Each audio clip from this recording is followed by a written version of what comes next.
Uh, Good morning, sir. I hope I'm audible. Morning. Yes, I can hear you. Can you hear me? Yes, sir, I can hear you. Thank you, sir. Thank you. So I think, sir, we should wait for a couple of minutes, maybe 2, 3 minutes, so more people will Sure, join, and then we will start.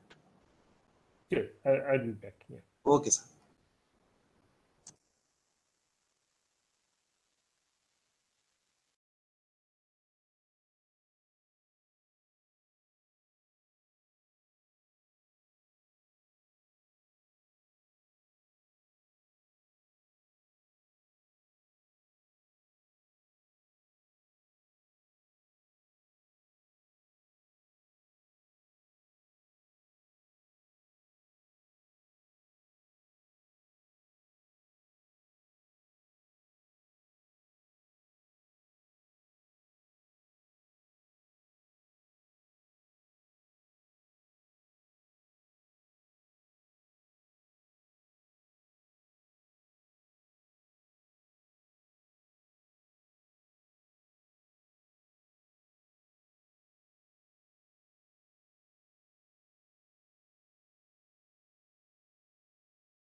Yeah, I think, sir, we should start slowly, and more people will join soon.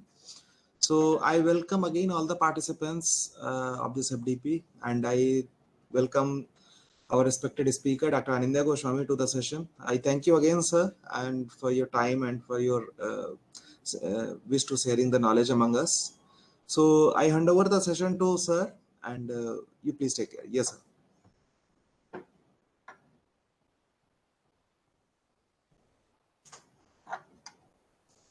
Sir, you are muted. Yeah, now it's fine. Yeah. Thank you. Thank you, Kuldeep. Yeah. So welcome to the morning session. This is the second part of my talk. So I will try to share my.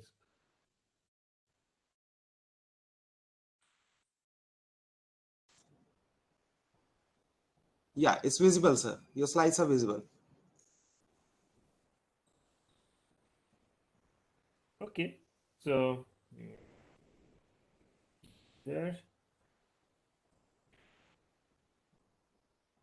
So today, what I'm going to do is that I would start from the general machine learning approach. Okay, am I sufficiently loud?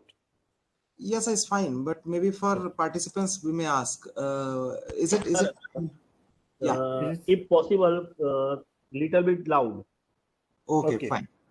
So okay, so today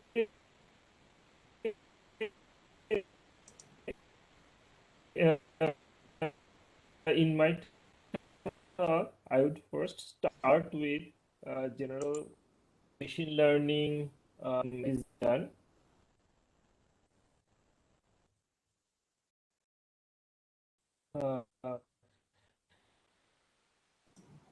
Uh, Sir, I so think there is some issue here with I main so sir. what is the I think there is application? some issue with your Yes, internet connection, sir. So maybe you can turn off your video and then you can. or yeah, I should also switch to the hotspot. That would be Yeah, great. and maybe you can turn off your video, then it would be fine. Sure, sure, sure.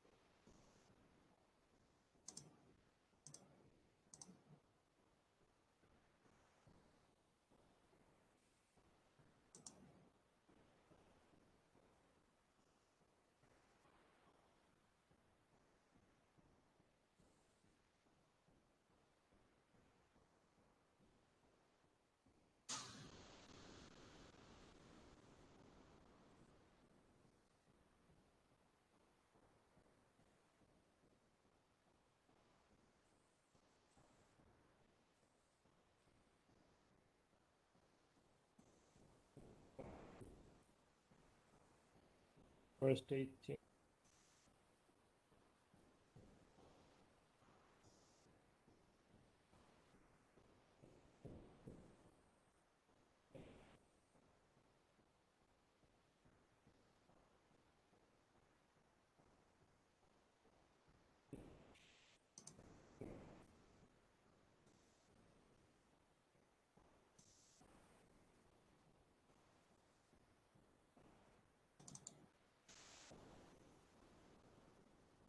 Okay, since I'm sharing my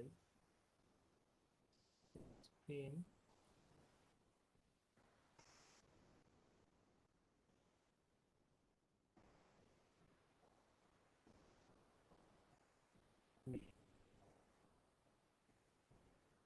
but am I a little more clear now? Yes, sir. Your voice is clear, but your this sharing screen is not possible. I mean, not visible. Check now. No, sir. Yeah, now it's fine. Now it's fine. Correct? Yes. Yeah. So yeah, I mean here when I started sharing, then yes, now I see the whole panel. Yes. If any problem happens, I will be able to stop my video. Yeah. So Sure, sir. let me Sure. stop video now. And yes, I can see something in that. Fine, good. So I can start now. I'm good to go. Okay. Yes, so I have made the full screen. I Yes, sir. hope you can see the full screen now. Yes, sir. Yes, sir. We can see the full screen. Okay, so this is the second part of the talk. So this is the data-driven part. So in the first part, I talked about only the theoretical option pricing. Yeah, I couldn't finish what I was planning to do, but anyway, I mean, I can share the slides. Okay, both the slides I would share with Kuldeep. If any participant wants, can get from. Okay, so here we see that.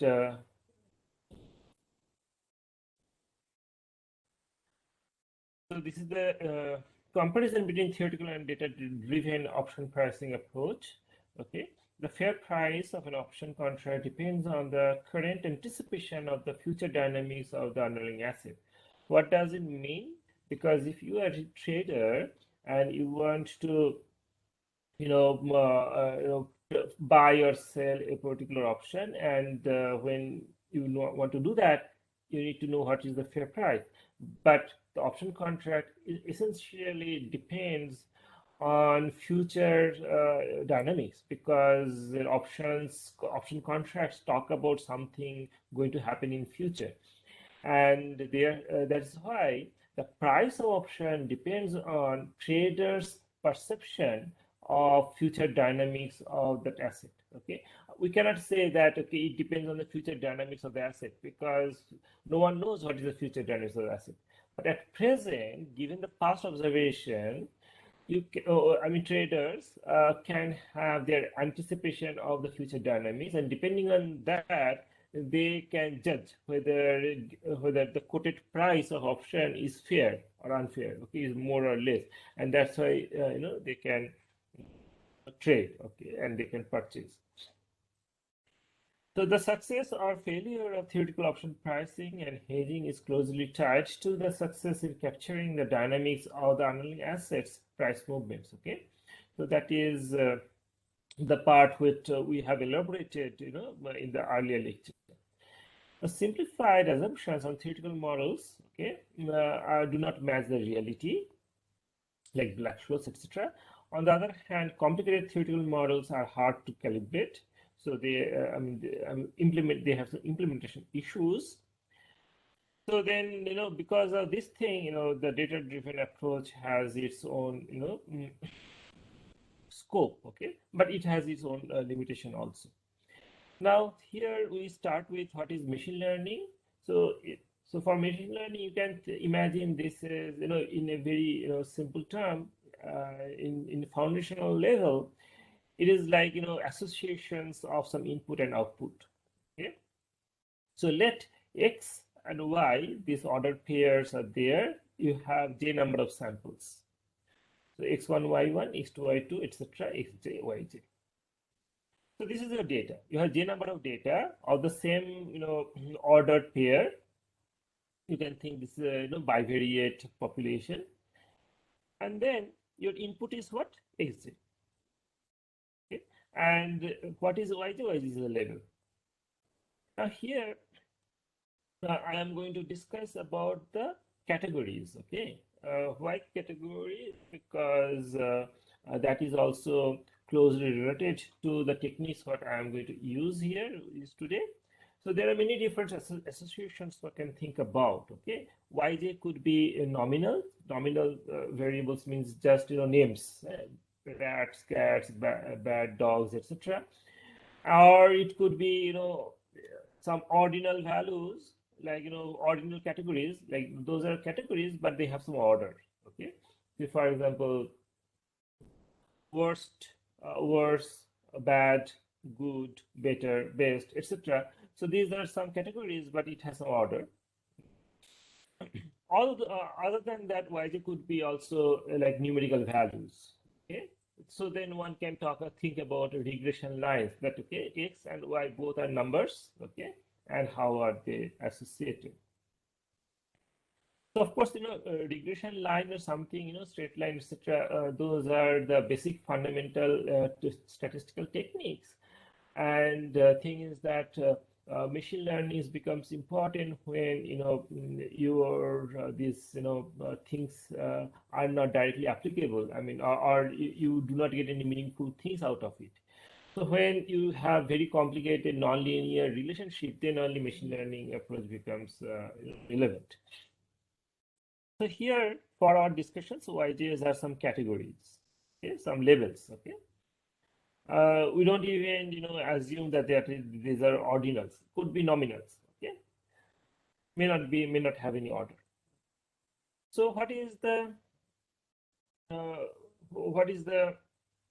main, goal here? The main goal here is to find out such type of association maps knowledge. You can consider this F is unknown. And one can imagine many such F, one can try to figure out which are not exact, because, from capital J number of values, one can find out some sort of associations, like interpolation some ways, but that would overfit and that might not work for the outsample data. Okay, so one has to choose F wisely from the existing data such that it works for outsample data also. Okay, so what is the best way of choosing F? Okay, so that is the question. That is all about machine learning. Okay? What is the best way of choosing it? And what happens that instead of finding out, instead of searching for this type of associations, it is better than one chooses really relaxed kind of things. Not a particular value of yj, but maybe a cloud on yj, like that, some distributions on yj. Okay, so that is, more efficient. So if you have seen, like, game theory says, pure strategy and mixed strategy. Okay, so I mean, a game may not have a solution equilibrium in for a finite game in pure strategy, but it has solution in mixed strategy. Okay, so like that, in many cases we have seen, I mean, how so finding a point has been extended to finding a distribution on points, and that makes life easier. So here also we are going to do similar kind of things, and that is standard practice. Okay, so why are noisy? So how to do this? Okay, so here, I mean, the algorithm instead attempts to find the best possible score distribution. Okay, so X is coming from a set, okay, E. E could be, set of numbers or some Euclidean spaces of some finite dimension or anything. Okay, so from X, instead of finding a value Y which is in C, we are going to find out a distribution on C. So set of all probability measures. Okay, and this P thing which we are going to find out. So this is the unknown. Best possible score distribution. Why do you say score distribution? Because if some values of y is most probable, so you should give better score there, and something is less probable, we should give less score there. Okay, so score distribution would tell me that what is most probable outcome, for a given input. Okay, so that is the framework. The mapping or model is assessed by and then objective or loss function. I mean, just figuring out some P such map is just half of the story, because there are 5 different people coming up with 5 different P's. Which one are you going to consider? You should consider the one which is the best among others. Okay, so then so one should define what is the meaning of best. So that means there should be some benchmark.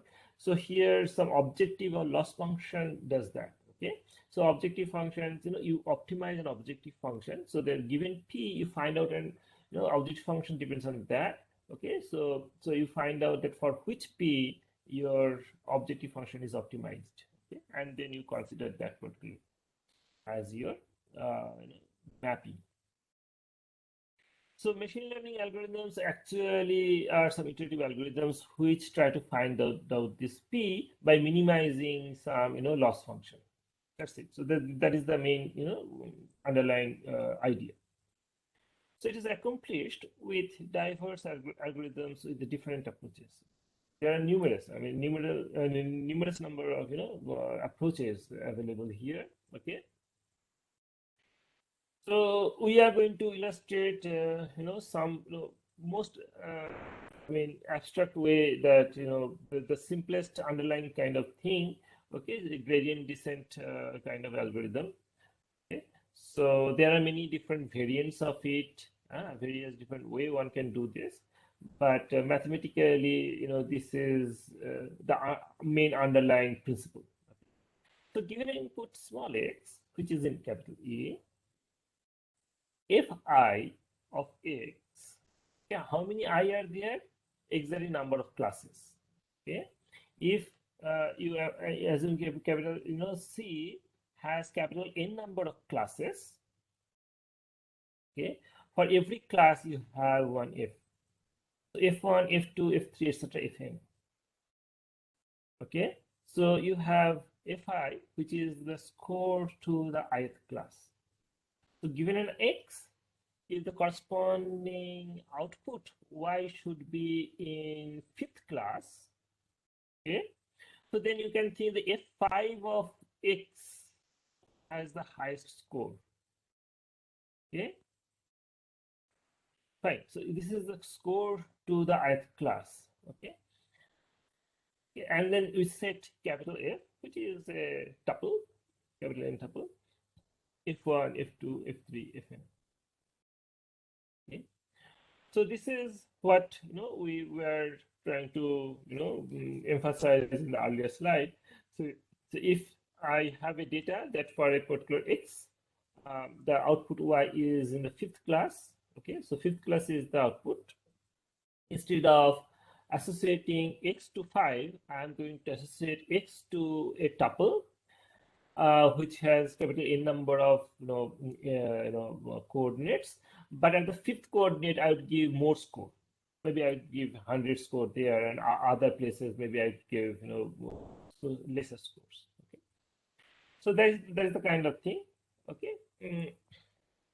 So, I mean, what I'm just stating is a little vague here, but I think you'll be able to understand that it is just, I mean, when you are going to assign, you can actually assign 0 scores to others. I can put, 100 scores to 50.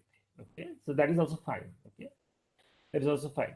But, when I train, I can do that. But when I test, and I get given outsample for input, I get outsample output, then I don't have any choice, I don't have any control there. I would just get a score function. That score function would have various different values at various different classes, but I would be able to figure it out. So where the score is the highest, that I can think that is the most probable thing. However, there will be some scores here and there, some other classes. So that means it would also give the chances, or it would be, it is like robust. It is tolerance to the error, because no one can actually predict the future accurately. So those values, you can think that those classes is also possible with some small probabilities. So now, is this here, this F1, so this N tuple is defined in such a way that this need not be a probability vector. So somehow we have to convert into a probability vector that we do using softmax function. So how do we do this? So F could be positive, negative, anything in Rn. So e to the power Fix, which makes it positive, and we divide by sum of all of like e to the power of x. Then we of course get a number between 0 and 1, and whose summation would be 1, because the denominator is the summation of all the numerator terms. So we get a probability vector. So this is the application of softmax function of the score tuple. So why do we start with F and then come to P instead of starting with P? I mean, the reason is that, I mean, set of all probabilities do not form a linear space. Okay? They lie on a simplex, on high dimensions.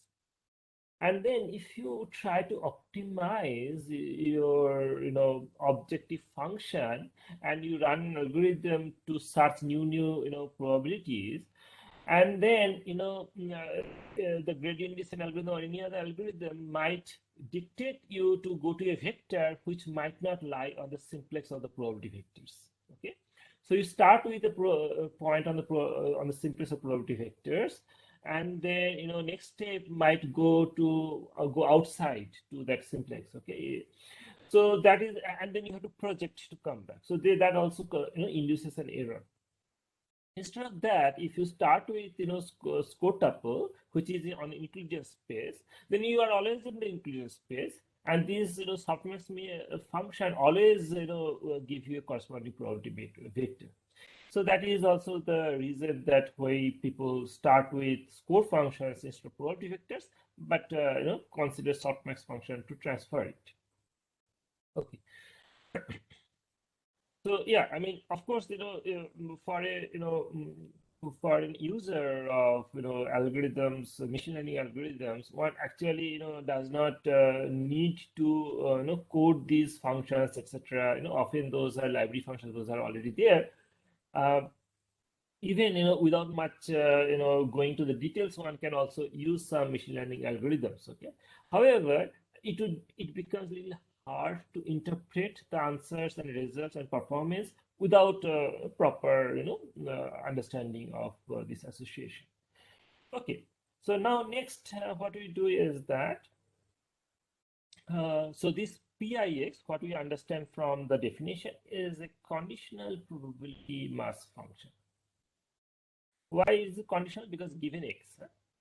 And why is it a probability mass function? With respect to I. If you sum over all possible, you get 1. And every PIX is between 0 and 1. Sir, and Yes. sir, sir, someone is saying voice is little low. So if you can do something. So.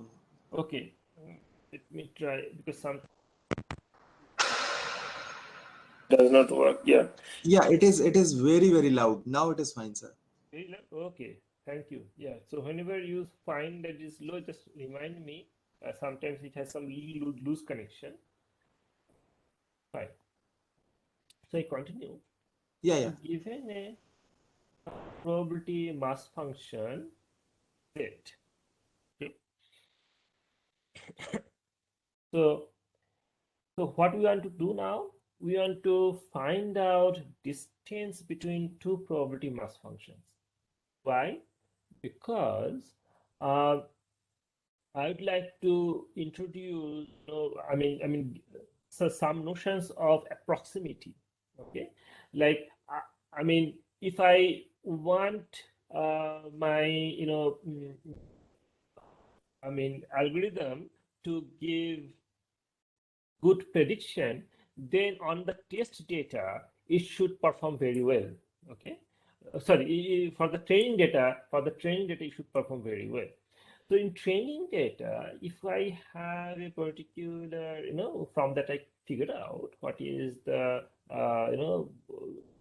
P, what is the, corresponding P map, and the algorithm gives me another P map, okay? And then I should be able to compare between that. I should be able to find out distance between the predicted and what training model has, okay? So that can be done in many different ways, but state of the art technique is using the Kullback-Leibler divergence formula, okay? So this Kullback-Leibler divergence, so this gives one distance. Okay, so this between Z and PX, between these two vectors, probability vectors, if you find out this, this is like entropy, because here participants are from very different backgrounds. Some people have possibly seen it as an entropy. Okay? So I mean, people who has background from electrical engineering, they have also seen such type of matrix. So yeah, also people from information theory, they have also they also work on this type of matrix. So this is log of the PIX divided by ZI. So for all I, you do this, okay, and ZI times this, I is equal to 120, and you have the I. So let us first understand that does it give 0 when go inside? So PIX and PIQ, okay. So if Z is equal to PIX, so this is 1, okay. Numerator and denominators are the same. So log of 1 is 0, so you get 0 here. Good. And does it give positive number? It is not very clear from here directly, but one can establish that. Okay. So sometimes this value is negative, sometimes positive, because when it is Zi is so smaller, then it is like log more than 1. So positive. When Zi is more than Pi, for that I it would be small negative, etc. But however, it gives a positive value. So that is the notion of the distance. Now what do we do? Minimizing this distance should be our objective, correct? For for comparing between two probabilities. So here minimization of this is same as minimization of this, because one can, have minus log of zi, here. So that does not depend on p. So yeah, so one can get rid of that zi to make it a little simpler, computationally more effective. The minimization of the distance over all possible fx is same as minimization of this thing. And this thing we call as capital L. Okay, so we can call this as a loss function. So now instead of writing p here, we are writing capital F here. We know how to go from f to p, right? Okay. So then, given a z and f, this should be our loss function which we would like to minimize.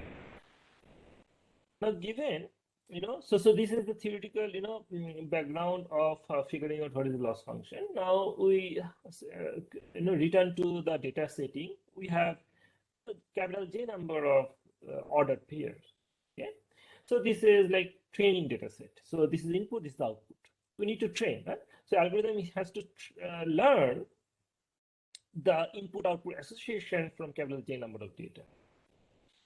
Okay, so then the training data, okay, for that we need to figure out what is Z. Okay, so here the output is Yj, and as I told that from a single point we want to move to the cloud. Okay, so from Yj we considered capital N tuple. Okay, so E is the unit vector in Rn. Okay, which is, 0 everywhere except the yjth point. At the yjth point, it is 1. Okay, so so this is the way we define zj.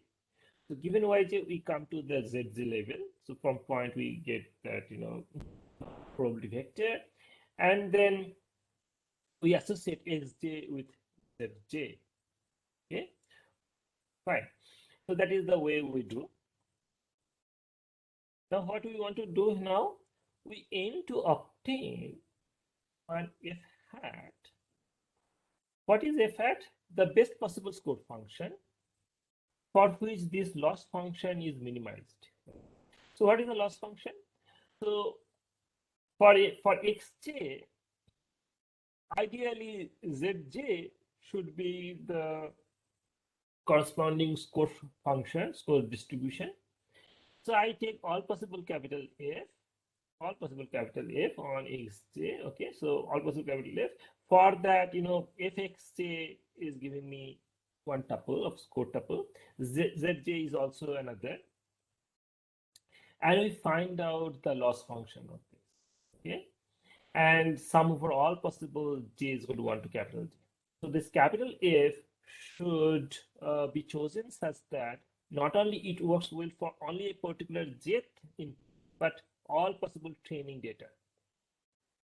And then we take average, and we take the best possible score function which can minimize this capital.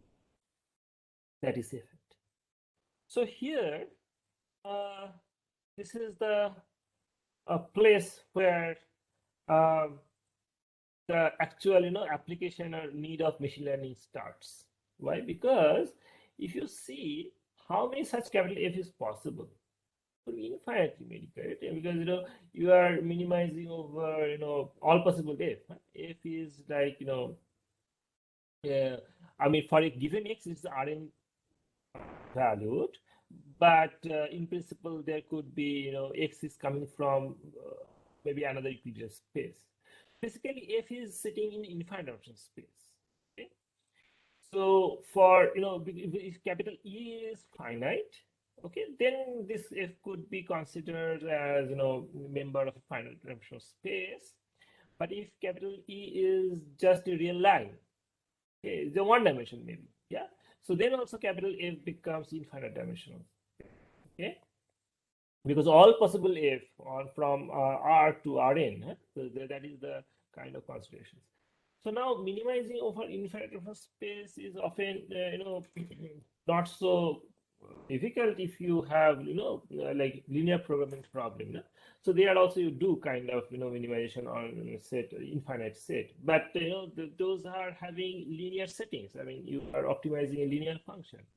And then, there are some, support, there are some standard theorems which, says that you can find the optimum at the boundary points. But here we are not in that situation. The functional is not linear.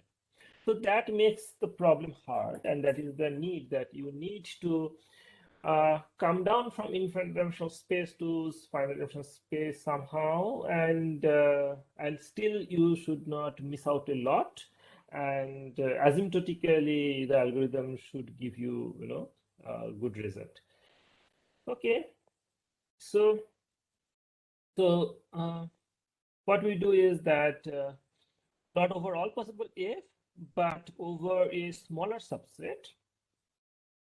Okay, so which is a finite dimensional space, maybe, yeah. So H is over the linear span of capital H. So what is capital H? Capital H is some collection of maps from E to Rn. Okay. But how to do that? So this is the part we are going to discuss now. Okay. H is assumed to contain constant maps to unit vectors. Constant maps to unit vectors means the maps whole of E goes to E1, whole of E goes to E2, etc. So there can be n number of maps. All those n maps should be there in H, and maybe some more. Okay. Okay. The method of steepest descent is applied for computing the following things. Okay, this is the algorithm. First, compute f0. Okay, this is a function, of course. What does it do? You remember here we had if these things unknown things. So here we are writing gamma, LZJ gamma. Okay, so what gamma? Gamma is unknown, but gamma is now running on Rn. So it is a finite dimensional optimization. I mean, set is not finite, but dimension is finite. Okay, so that you consider. Okay, you consider this objective function to find out the best possible gamma. Okay, argument of this, and that would give you f.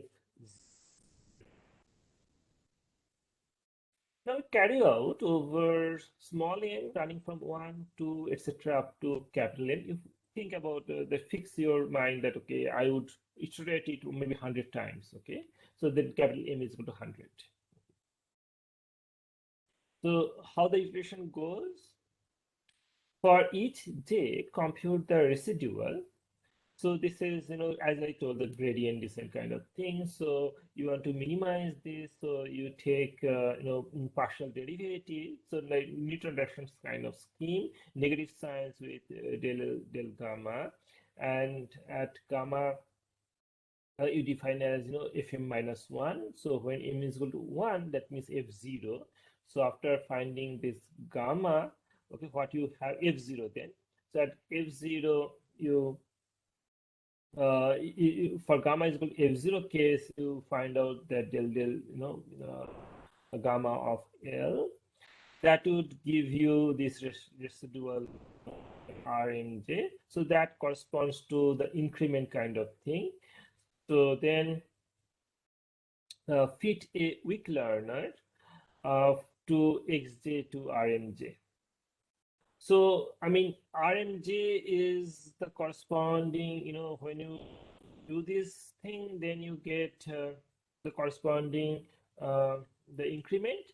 But what we do is that instead of taking RMJ, because RMJ is where? I mean, RMJ is in Rn, n-dimensional space.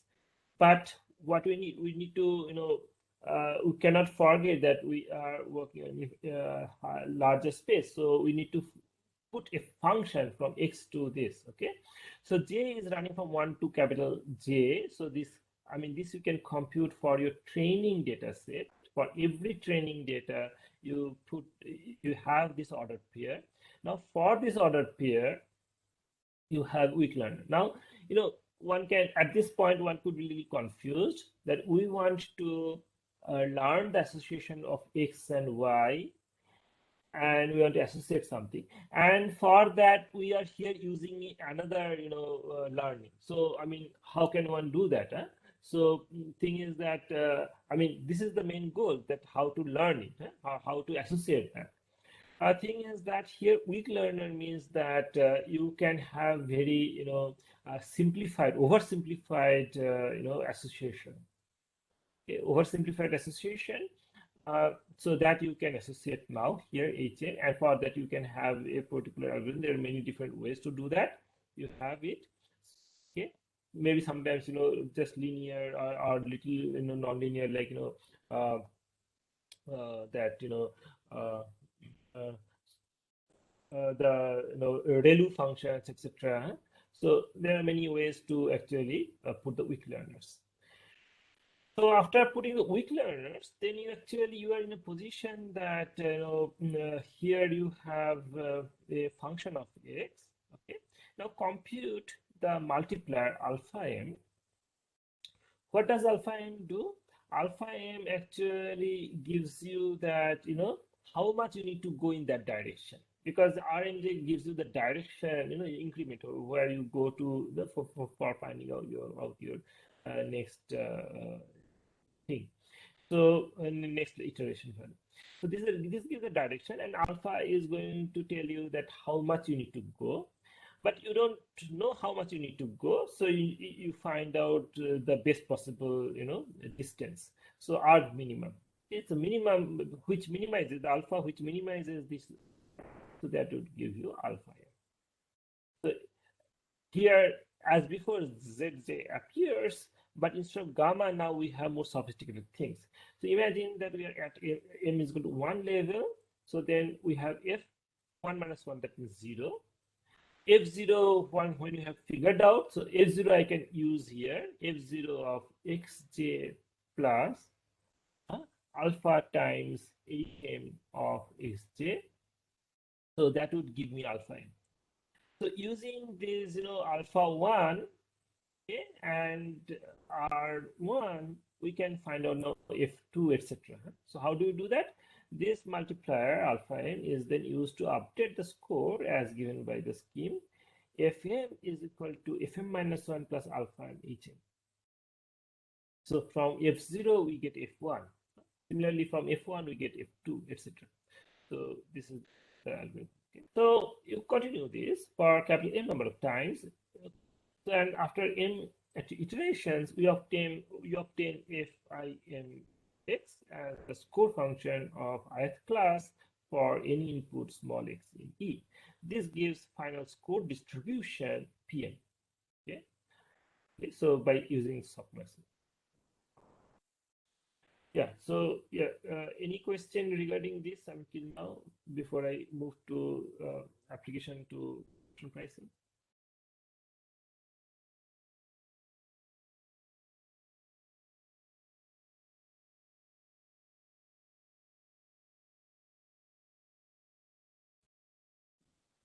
That box.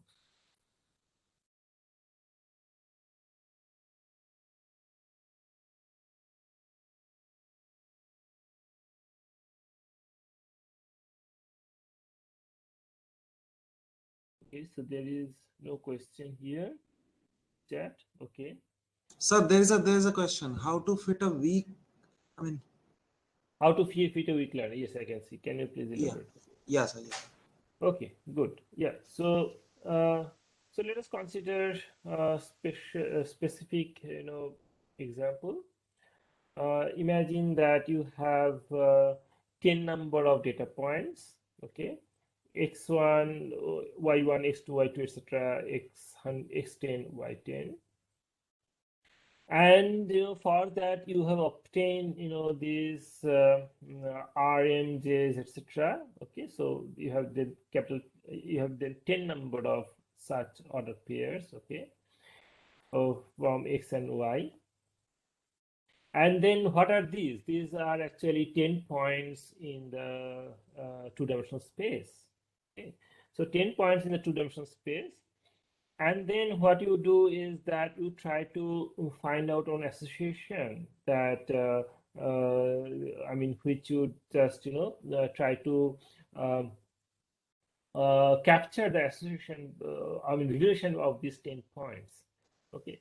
So, I mean, that could be, something like you have one, I mean, if x is on the horizontal line and RMJ is on the, vertical line, and then you have 10 different data points here. So you can have a regression line kind of thing also, like for any xj you have a particular RMJ. Okay, so that regression line. So now here, how many 10 number of RMs there RM are there. Okay, however, so here I'm talking about only one dimension, one category, correct? If capital N is equal to 1, then it is like one two-dimensional space. Otherwise, if it is now, you're talking about 3 categories, so then RMs are in dimension 3. Okay. So, yeah, let me first talk about N is equal to 1. There is just, 2 dimension. So here it is 1 dimensional, here it's 1 dimensional. You can have a regression line. For regression line, you have anyway the formulas, etc. Okay. So then from the formula, you get one straight line, and that straight line is defined, that function is defined for all possible real lines. So now it is no more a single point, it is a function. Although RMs are, just 10 different points, but you have function. Now imagine that, so n is equal to 1 is understood. Now for n is equal to not 1, but 2 or 3 maybe, okay? So you can then, have for each and every, component, 1 lines, okay?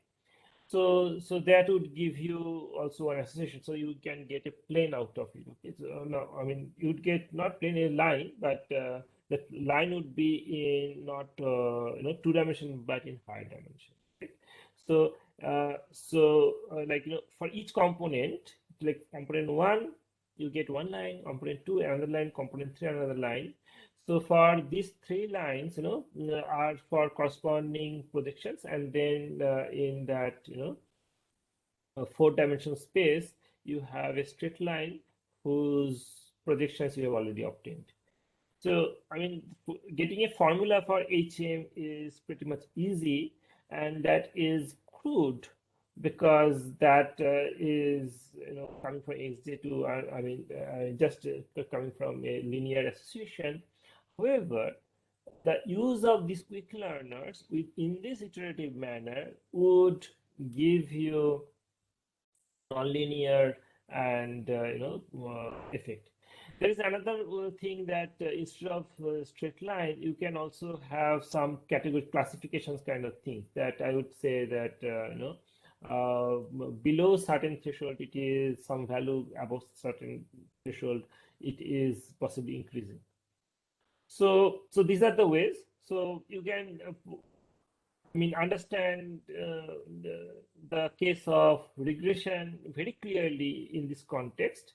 When capital N is any finite number, one can have regression to find out HN, component wise, and then one can get a very concrete HN.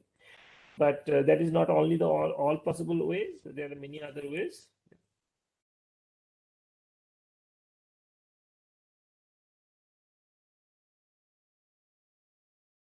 Yeah, any other question?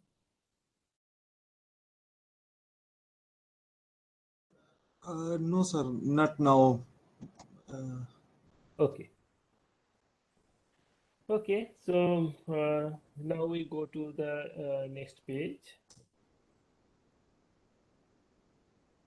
So here,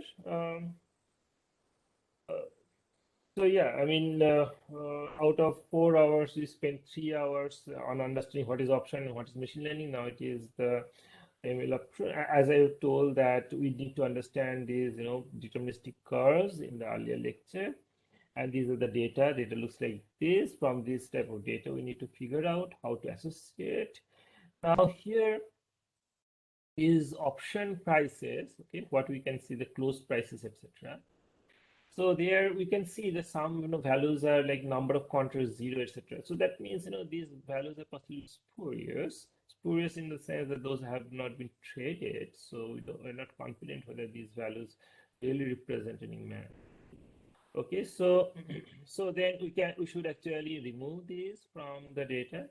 And open interest is another thing which actually shows the liquidity and how much people, I mean, if any contract has high open interest, then you can consider the corresponding price as fair. That means more people have agreed upon this price. So it is very important to retain the notion of fair pricing, because if a machine learning algorithm learns on bad data, it would give bad prediction. So it is very important to have good quality of data.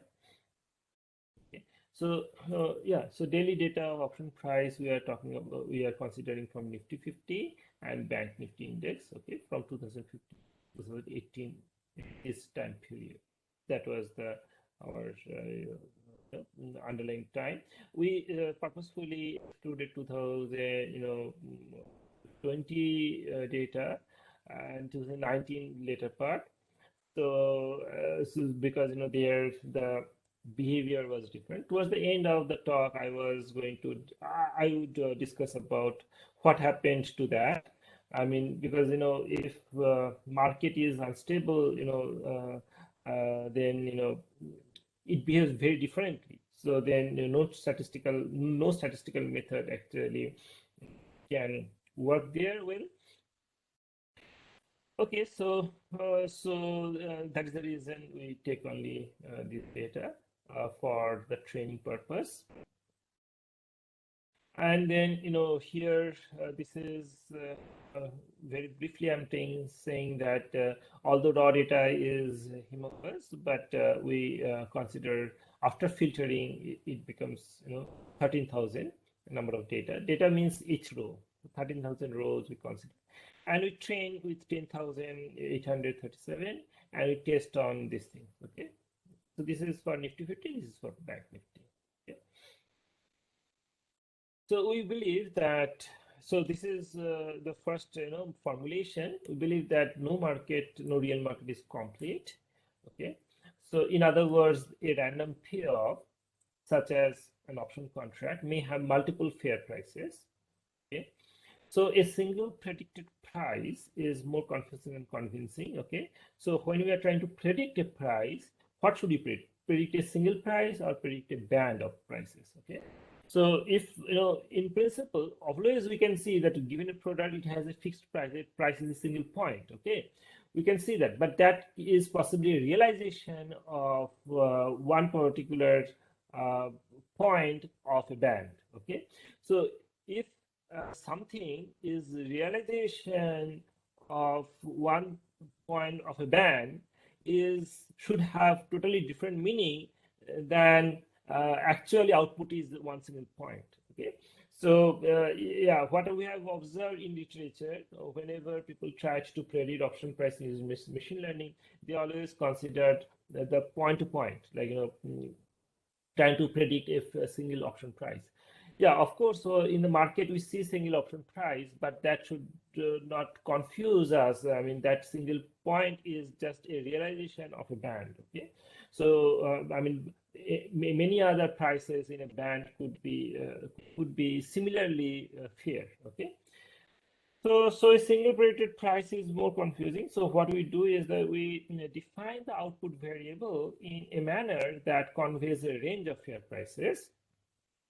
We formulate option pricing as a bin classification problem rather than a regression problem. Okay? So it is now a bin classification.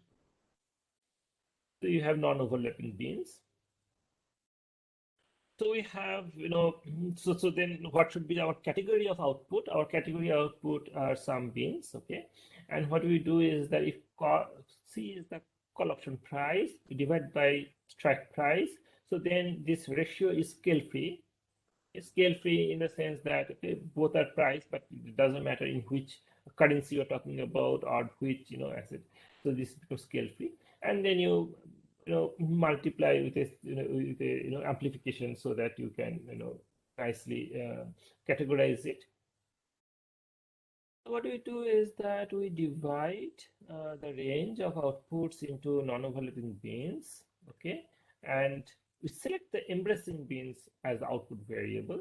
So given a training data, we know that, okay, this is the option price, then for that option price, we find out what is the value, this value, and whatever, and we find out that where does this value lie, that which bin embraces this value, and that bin becomes our input, becomes our output of the training data. Okay, so that is how we not only training and for testing also. So yeah, so every time we take for output we do.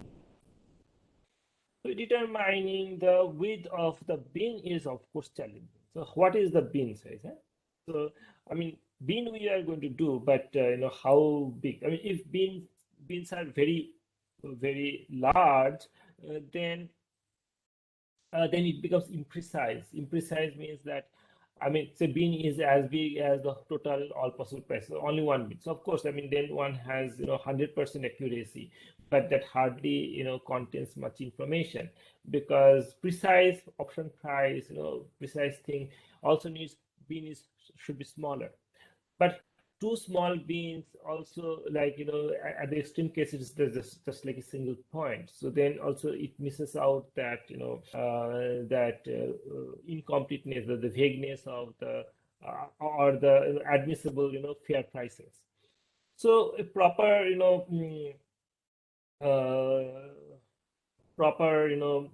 bin size is also important. So what we do is that we try to run some experiments to figure out that whatever our error matrix is, that whether they become insensitive after a certain decrease of bin size. So if bin size we have observed below a certain threshold, then the error I mean is not increasing sufficiently.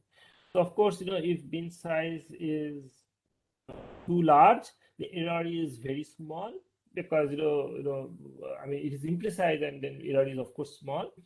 But when bin size is decreasing, then error would increase surely. But asymptotically, when bin is small, I mean, so below a certain threshold, we see that error is not increasing significantly. Okay, it is like stable, and then we take that threshold, okay, as our bin size. So that is the way we fix bin size for some data, and then we do not change the bin sizes. We fix that and continue all other experiments. Okay, so histogram of 100 times C by K. So this, you understand that it is unbalanced class. Okay.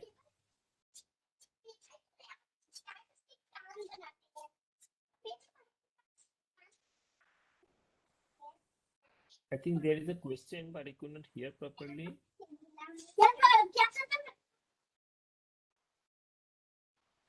Okay, I continue. Mr. Neeraj, you please mute yourself. Yeah. Now, output category. So now performance measures. As I told, that some performance measures, some kind of things we were here. So here are two different performance measures. What we are considering: error matrix. So error matrix, this is mainly based on the absolute mean. Sorry. So it is like mean Mr. square. Neeraj, you please mute yourself. You are creating a lot of disturbance. Yes, sir. Please continue, sir. Okay. So this is like the average absolute error. Okay. So this is like average because we are doing averaging. here, and here we are doing absolute. So what is CIPI? So given the corresponding, for training data, we have a call option price. And then we compute this C by KK is a strike price. We compute this and we find out which bin number contains this value, and that bin number is CI. Okay. How many I is equal to 1 to capital T. I imagine that we have T number of capital T number of training data. Okay. Good. And what is PI? PI is the corresponding predicted bin number. Okay. Because when we train our model, and then and then model predicts on that what is the corresponding the bin number. Okay, so if that is PI, so this CI minus PI. Okay, so capital T here I told by mistake training number of these things. So for us training number of training data is capital J, but capital T is the number of test data. Okay, so for test data, we know that call option price, because for test data also we have option prices. We find out CI as the bin number which contains the actual call options, the scaled call option price, and PI is the prediction given by the model based on the training data. So that PI minus CI, the PI CI both are integers, so their modulus we take, and then we take the average. Okay, and we also multiply it with W. Why do we multiply with W? To make it again a scale-free kind of thing, because CI minus PI, this is the integer. Okay, and but we understand that if W is too large, then this becomes zero almost always, and this becomes zero. But but this W is also large. Okay, so although it becomes a very small number, this average, but W is large, so that would make it not so small. Okay, so that is the way actually it works, that that multiplication of the width I mean balances. Okay, so if CI minus PI is, if the width is very small, very small, then it is natural that sometimes CI and PI would not be the same number, so it would be non-zero most often. And although they are very close, but there could be many different classes in between, and therefore this distance as an integer will be very large. But anyway, this since width is very small, so this together would be would give you that idea. So this is basically a discrete version of the mean absolute error, or MAE. Okay, so there's another metric also we can consider, that is inaccuracy metric. Okay, so whenever this CI and PI, this misclassification error, this is more than 2. Okay, so more than 2 units away, so then we find out the ratio of such. So this is not width free. Okay, so it is not insensitive to bin width. So, but EM is of course insensitive, asymptotically insensitive to bin width, and that is the foundation of finding out bin width in this fashion. So now let us go into the details of what are the approaches we have done. So we know that for learning algorithms, we need to figure out what should be the input. We talked about the output, but now we should talk about the input. So input is here. What we have done, we have considered 3 different approaches. Okay, each approach has its own inputs. Okay, so inputs are called features. Okay, more popularly. So for every training data or test data also, doesn't matter. So for every data point, the input according to approach 1 is a vector in 22 dimension. So it has 22 different values, and according to approach 2, there are 17 different values. So input is a vector of 17 tuples, okay, 17 coordinates. According to approach 3, input is coming from 19 dimension. Okay, so what are these things? Okay, here in approach 1, I would elaborate now. You consider the log return. LR stands for log return, and you have a data length of last maybe 1 month. So for today's, if you want to consider last 1 month, you may get possibly 20 working days. Okay, 20 to 25. Okay, so I think we consider 20 length data. So 20 length data. So for that 21 actually, so that you can get 20 different log returns. Yeah, and then for those log returns, we find the order statistics. What are those? We rearrange that. Okay, we kill the temporal information and we just consider the special information. Why is it so? Because we want to capture the distribution of the log return, okay, not the temporal behavior, like not the time dependence behavior, but in principle the special distribution. So for killing that, we just rearrange that in smaller to higher. So what we get? We get actually order statistics. Okay, so this order statistics also is a non-parametric, non-parametric statistics, and that is like equivalent of basically considering say empirical CDF. So that these these numbers, this give me give us 19. Yeah, so actually got 19 different data points, 19 different order statistics. Okay, and then of course we have these three things, that moneyness. Okay, and moneyness is S by K. Okay, yeah, or K by S, I don't remember here, maybe S by K. Okay, and time to maturity. So what is the difference between today's time and the maturity time of that option? And then interest rate. So these are the 22 number of.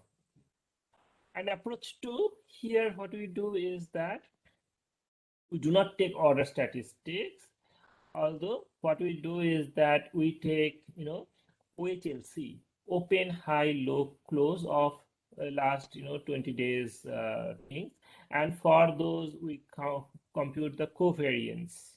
Okay, like open and high, high and low, open and low, etc. So 4 different things. So here we consider the moments.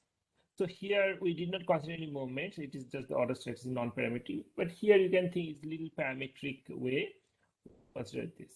And also moneyness, time to maturity, interest rate. So these are actually common everywhere. So it is very important here in approach 1, we have used no moments, no standard deviation or anything. So no measure of volatility has been fed. No measure of volatility was included as input. Okay, why is it so? Because I mean, in many models, people use volatility as input. In my opinion, that essentially tries to mimic the Black-Scholes approach.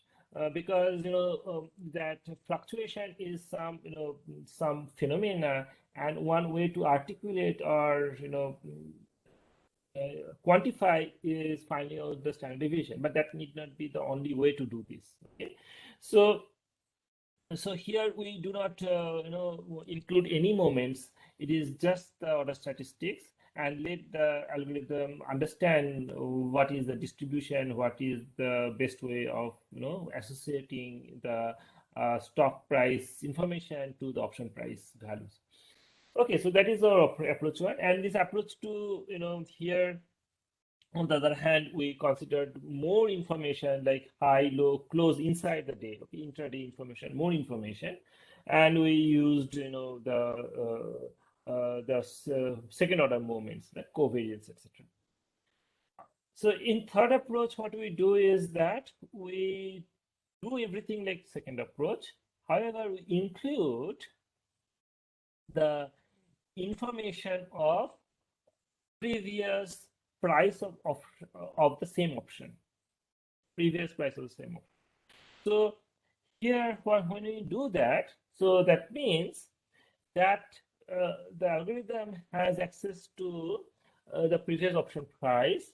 So it can perhaps capture the implied volatility kind of things, because implied volatility, needs previous option price. From that, one can understand that, what is the market perception of the volatility. Okay? So here you can think of approach one is like, complete, indifferent to any model, any proposal, just machine has only this much information. Approach two has some pseudo information of kind of, historical volatility kind of things. Approach three has maybe, a little bit of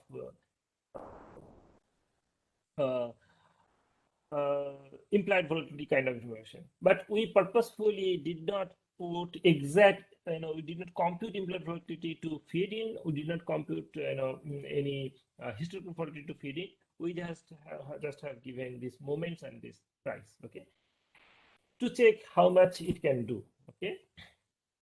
What we have observed, the approach one performed as same as approach two.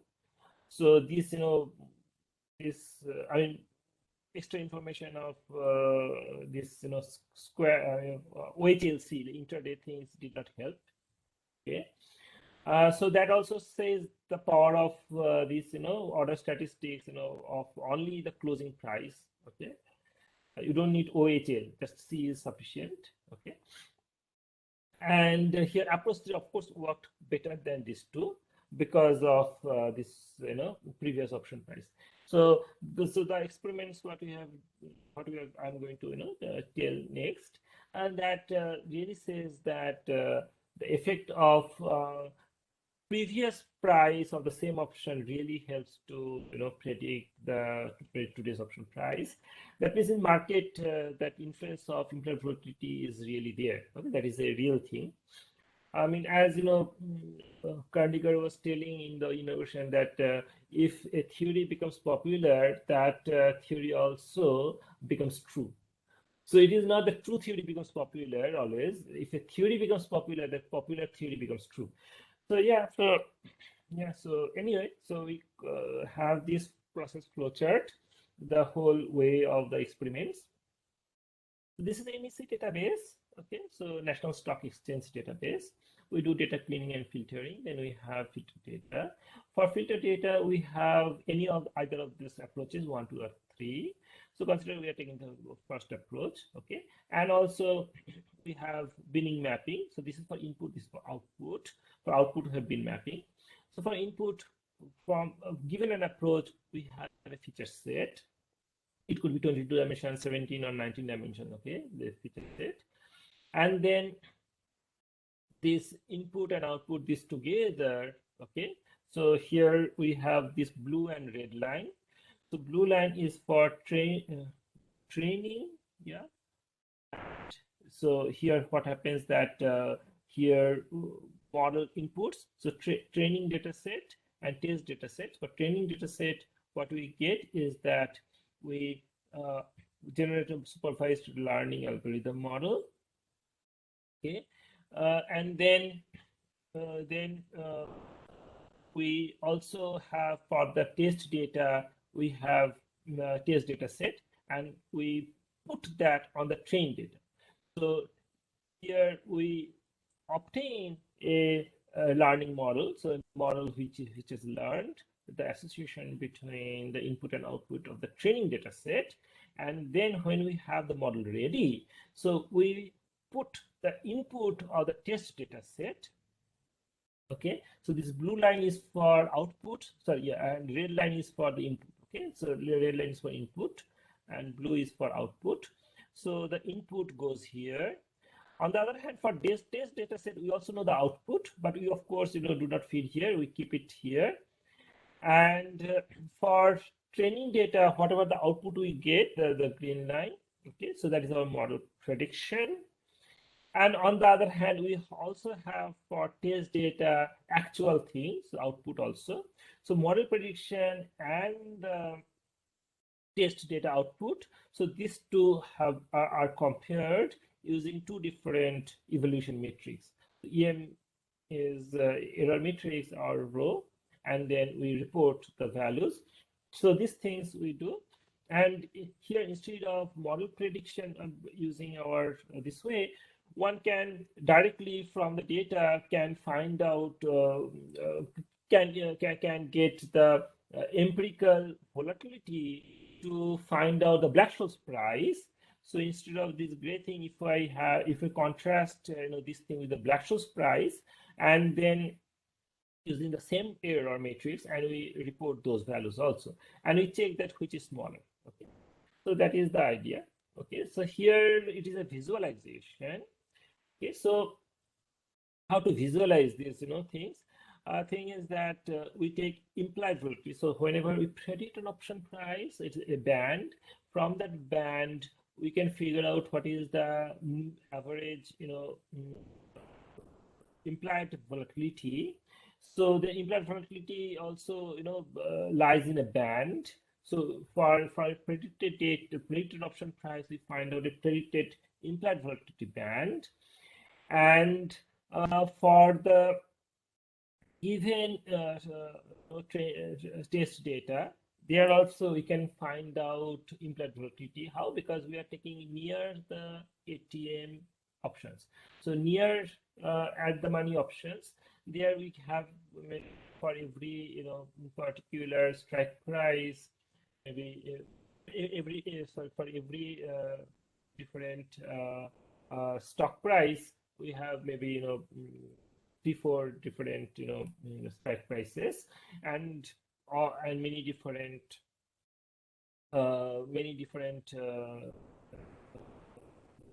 maturity, time to maturity, and for that we can get the corresponding implied volatilities, and we can have the average of that. Those are the red lines. Red lines are coming from the exact market data, and then these bands are coming from the predictions. So this average IV and the IV bands, we can contrast to have a visualization that how it is matching and where it is mismatching, etc. This is done for Nifty data, and the approach 3 using the artificial neural network model, ANN model. So now, I mean, as I was mentioning, that we have two different algorithms. Okay, so one can have many different algorithms actually, but we have implemented XGBoost and artificial neural network. So I did not talk much about artificial neural network architecture.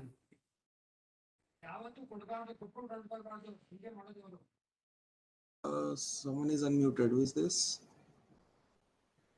Yeah. Okay, so then I continue. Okay, so then as I told that there are two different algorithms we are studying here. One is XGBoost, another is artificial neural network, and for both the approach for both the algorithms are going to give me some a particular bin for the option, and then we can take average of those, and then that average also corresponds here. So here I consider that test data, and for that we find out for Black-Scholes option pricing. The Black-Scholes option pricing also suggests a particular option price that may or may not match with real option price. That never matches with real option price, but okay, so that distance is there. And then they may not actually be on the same bin. Okay, so then one can find out the EM, error of the bins, and then that turns out to be 0.19, whereas rho is 0.29. On the other hand, if we average out predictions, from ANN and XGBoost.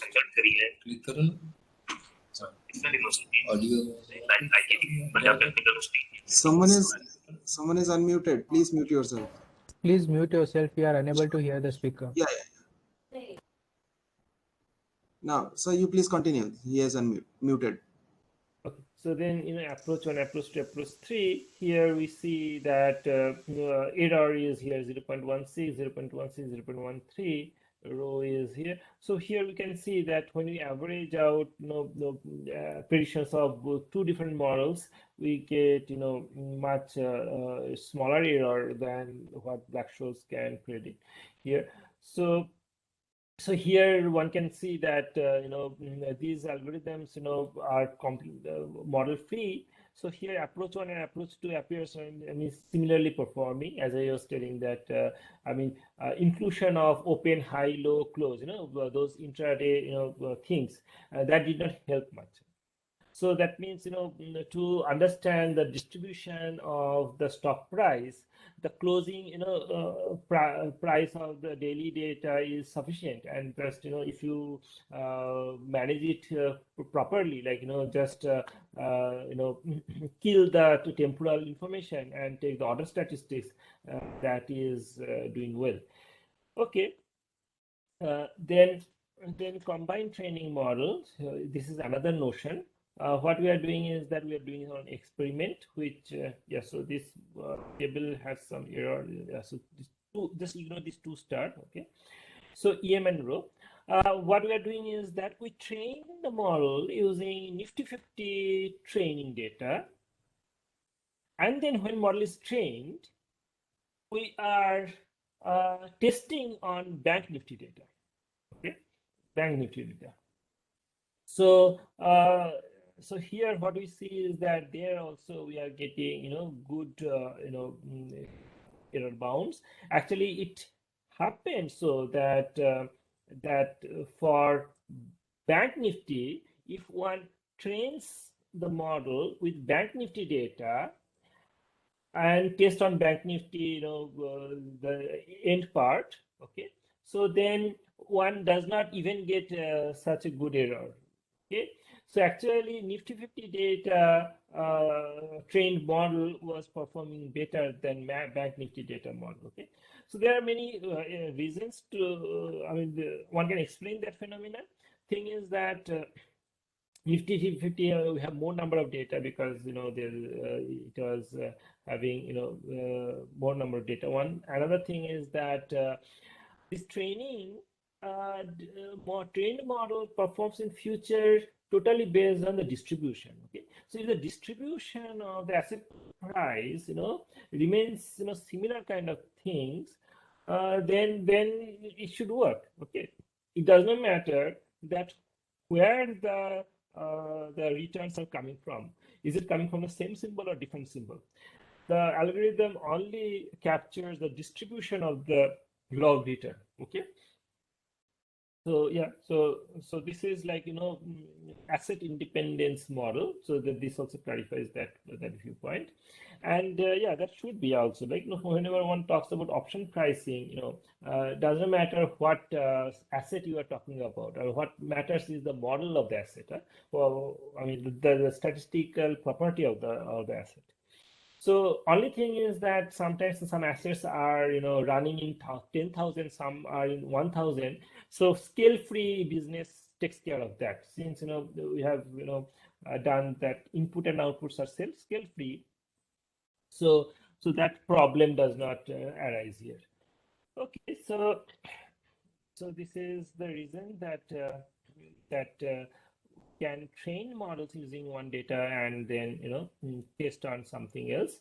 And that means if I want to find out option price of a particular asset for which I don't have sufficient data, I don't need to worry because I can use the model which is trained on some other data.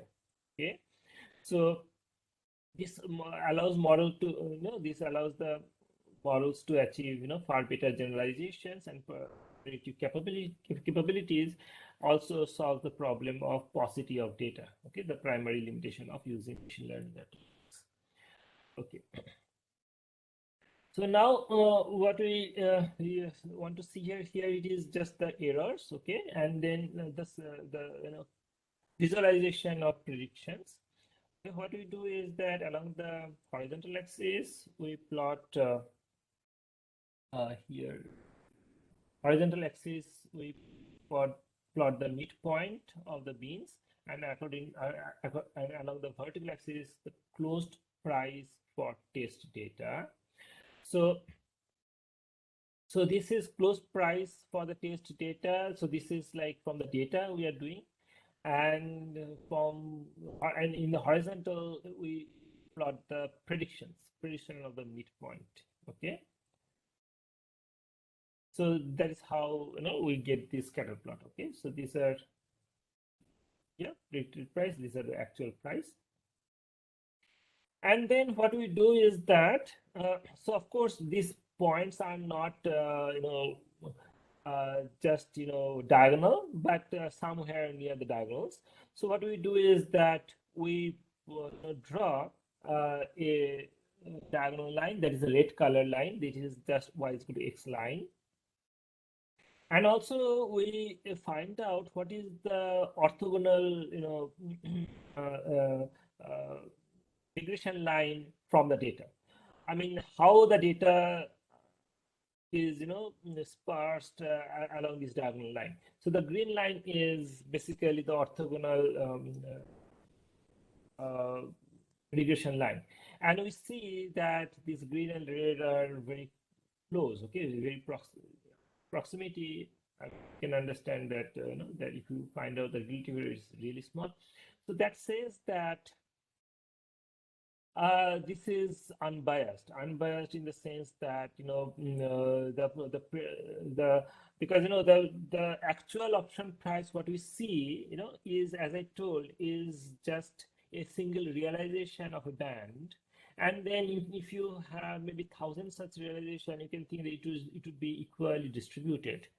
Okay, so on an average, it would be the average would be somewhere. Okay, so things would be like equally distributed on the average. Okay, I mean on the both sides of the average. Okay, so here same phenomena is arising for the predicted price. The predicted price appears to be on the both sides of the average equally. Okay, so this is that we add this line. Okay, so this is we consider as empirical verification of arbitrage-free pricing.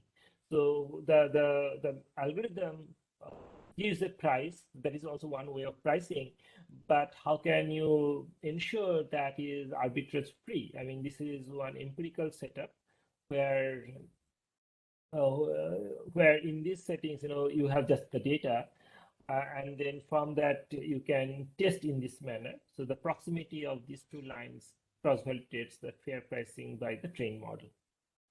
So here we report the table. So these experiments using models trained on combined dataset. What is combined dataset? That means it is trained with Nifty 50 and Bank Nifty, both the data for 80% of them. And then then we test on the outsample Nifty 50 and outsample Bank Nifty data and compute the error matrix. Okay, for error matrix under ANN and XGBoost both. So here we see that if we just take Black-Scholes pricing, there the error is 0.19, whereas for Nifty 50 etc. you see that always it is like less than 0.19, and approach 1 and approach 2 performed similarly, where approach 3 really performed better.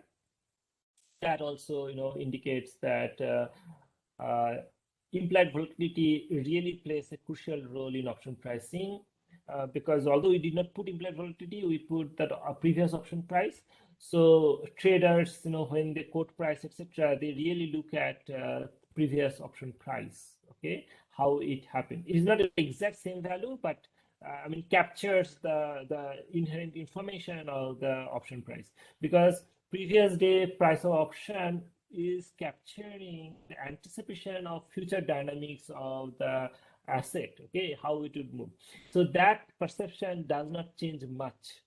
Of course, it changes a little bit, but it does not change much, okay. So I mean, that has a big influence, okay. So that is the observation here. And for Bank Nifty, the error was similarly done here. So, and then, for row matrix also, it is reported here.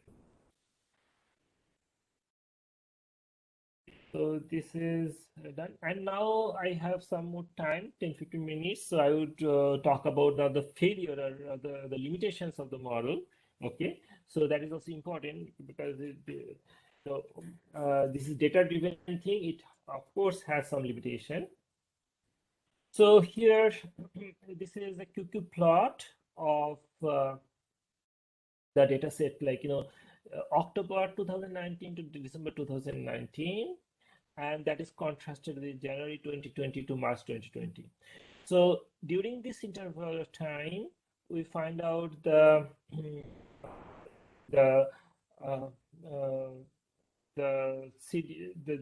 returns, log returns, and here the log returns, and then we find out the QQ plot of those. Okay. So, like, if they are coming from the same distributions, ideally they should be along the diagonals. But if they are not coming from the same distributions, we get these kind of things, okay, which are not aligned. So this QQ plot also says that during this, the asset price had completely different behavior. If it has completely different behavior, so that means a model which is trained on the past data is possibly, I mean, would possibly not to be able to capture the behavior and would not be able to give good prediction. So now here from 2019 May to 2020 March, so we see that kind of comparison. Here, of course, it was a little away, where the red lines are actual implied volatilities, and the bands are the average, the implied volatility band from the model. And we see that here it was very close.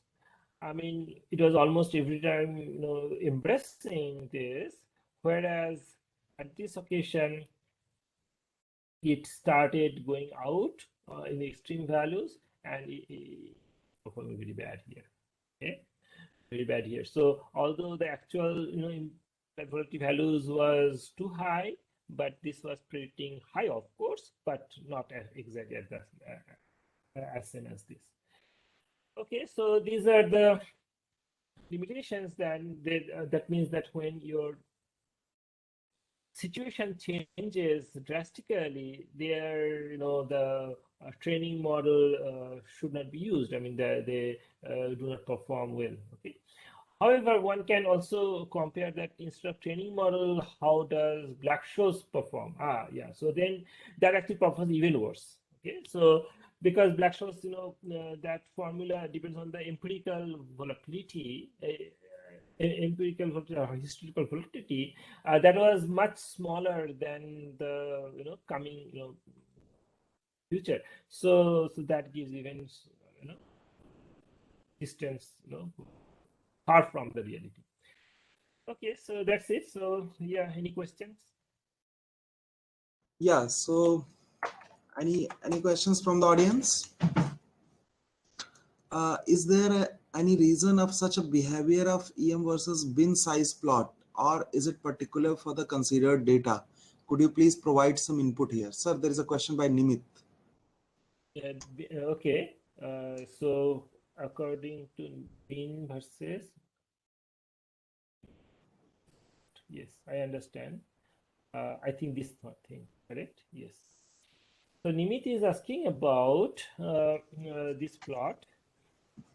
Here, when the bin width, so this is actually the bin width 1, bin width is 1, then EM should be very small because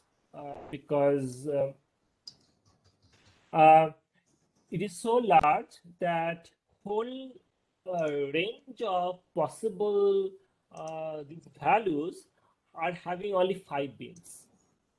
Okay, as much as I remember, there are only 5 bins. The bin width is so large. Okay, so then you are trying to classify that whether it is one of these 5. So of course, your options are very less, and there is a high probability that you would find the accurate thing. And then that's why the error matrix is very small. However, when you decrease the bin width, here bin width is decreasing 0.333, 0.192.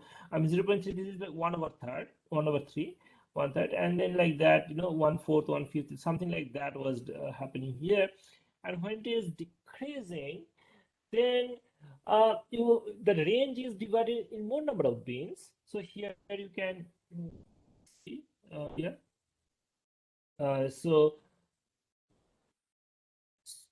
So here, I think 50 number of bins you can see. For every bin, how many, how many training data set, how many outputs are in each bin. Okay, so this is the kind of thing. Okay, so when you have such a huge number of bins, say 50 number of bins, then the chance that you are going to select exact the correct bin would decrease. Okay. However, if we consider EM metric, which is also having bin width also multiplied here, and this you can understand this is just Riemann sum of integration of the prices, because W is the width, and it's basically integration, basically average of the integration. So 1/. So that would basically say that on an average, how far is your prediction from the actual price. So then if bin width becomes smaller and smaller, then of course this value should converge. Okay, so to that value. So that's why when bin width is decreasing, this should converge somewhere. Okay, so that's why it is becoming stable. Okay, so it should increase in the beginning and then it should become stable. And we can actually take any bin width from here, but we are going to take the smallest such thing so that we have smallest number of bins, but still we have some stability. Okay, so that's why we take this. Okay, but if we take this as bin width, then we have maybe 100 different bins. Okay, or maybe 200 different bins. Okay, so that might adversely affect computation, because we have more number of bins, and then we possibly then need more number of data. So that and maybe that can create overfitting also. So this is a consideration that for which we actually took the smallest number of bins, or maybe the largest bin width, for which we can observe some stability. Okay, so that is the explanation.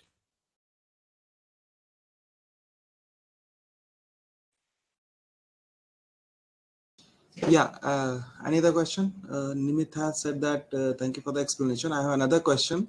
If I heard it correctly, you have used at the money data. Okay, yeah, but do we expect to get different results if we use with in and out of money option data? Sir, he's asking this. Yeah, I think this should be the question of many others. Yes, of course, we have not performed the experiment since it is a data-driven study. I cannot say for sure what would happen, but of course it can be different. The success we may not have a similar success, or we can have even better success. We don't know. But thing is that we did not study out of, in the money or out of the money, mainly because that we had to conclude the work, just mainly because of that. And thing is that, since we are studying so many models, like 3 different approaches, and for each approach 2 different algorithms. So it became, I mean, too many such things, and every time improvise our approach or improvise things, we need to edit over all the codes, and we need to relearn everything. So we had to limit our study for something. So then we figured out that if you want to report one of these 3 things, and at the money, in the money, out of the money, at the money should be the most interesting to the readers. So we then consider only at the money. But out of the money also appears to be interesting because it is cheap. Out of the money options are cheap, so traders tend to trade that more often, and one should have lots of data from there. So we have not investigated that yet. But maybe some other students and some other people are going to do that. I hope so, and possibly people are doing it. So yeah, so that is the my answer. So that you gave as a research direction to all of us. Yeah. Okay. Yeah. Yeah. So any more queries from the audience? Anyone?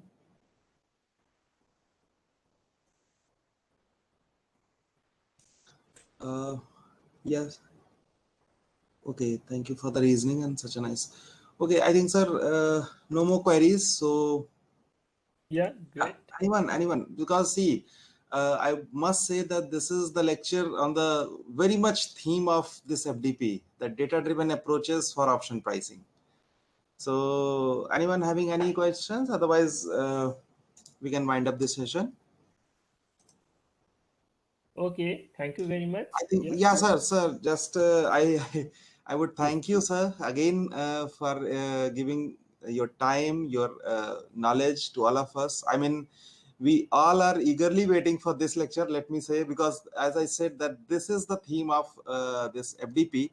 We first established the background and other things about machine learning, about financial mathematics, but I hope that this lecture would give to all the participants what they were expecting from this FDP, that how one can apply these data-driven approaches to option pricing problems. So thank you again, sir. Thank you so much. Yeah, and I thank all the participants for being with us. Next lecture we'll be having at 11:30. So we have half an hour gap, and that will be by Dr. Mani Mehras. He'll be speaking on machine learning approach for fractional differential equation, another new area, I would say, emerging area.